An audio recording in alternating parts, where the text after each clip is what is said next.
Good day, everyone. Today I'm going to be talking about soulmates and twin flames, and I'm going to be talking about soul connections, soul ties, and people also call them as like soul pulls.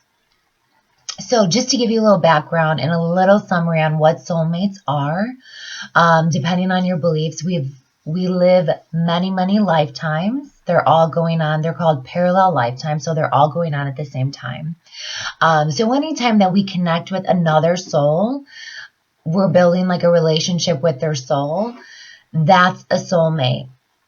So think about it this way. If we build a connection with the same soul repeated in various lifetimes over and over, that soul connection is going to become stronger and stronger. So in this present lifetime, this lifetime that we are actively present in right now, if we meet that soul that we have met repeatedly and have connected with repeatedly in other lifetimes, when we meet that soul now, the connection is going to feel very intense, very familiar, and home-like, very comfortable. So that's a soulmate.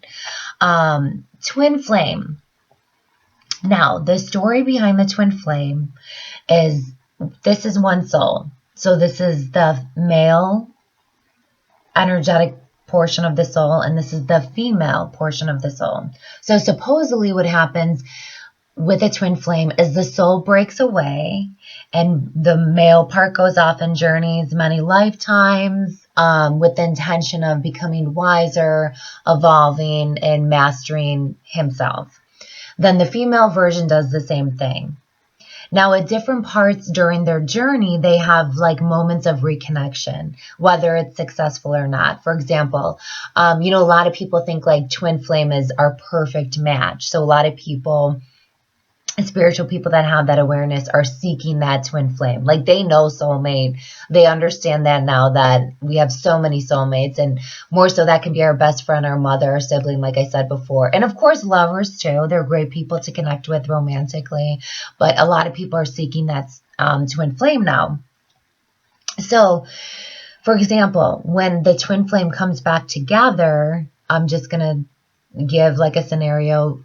Say that the male has really become self-aware, has really worked on himself, really evolved, really integrated that information from his experiences inside of him to become the best version of himself. So he's very evolved.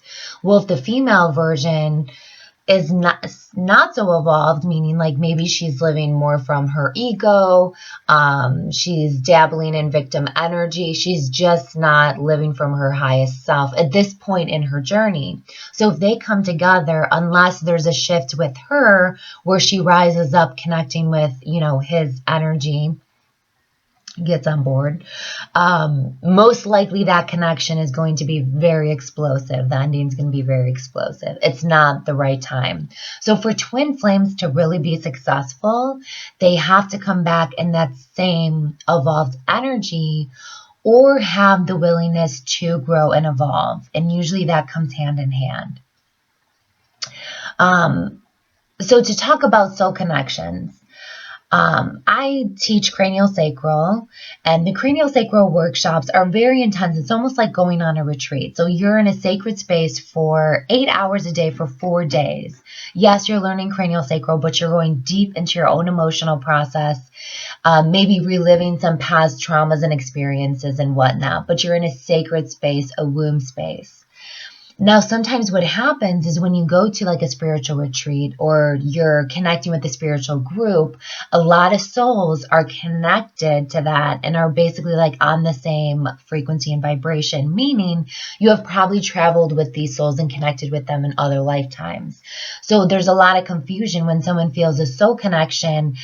We have this like romantic idea that we want to go into it romantically, when really it's just you're meeting someone that you've built a relationship upon many years, and it doesn't even mean that you've had a high vibrational connection with that soul. The connection that you could have had with that soul, the experiences that you could have had with that soul could have been very traumatic and detrimental.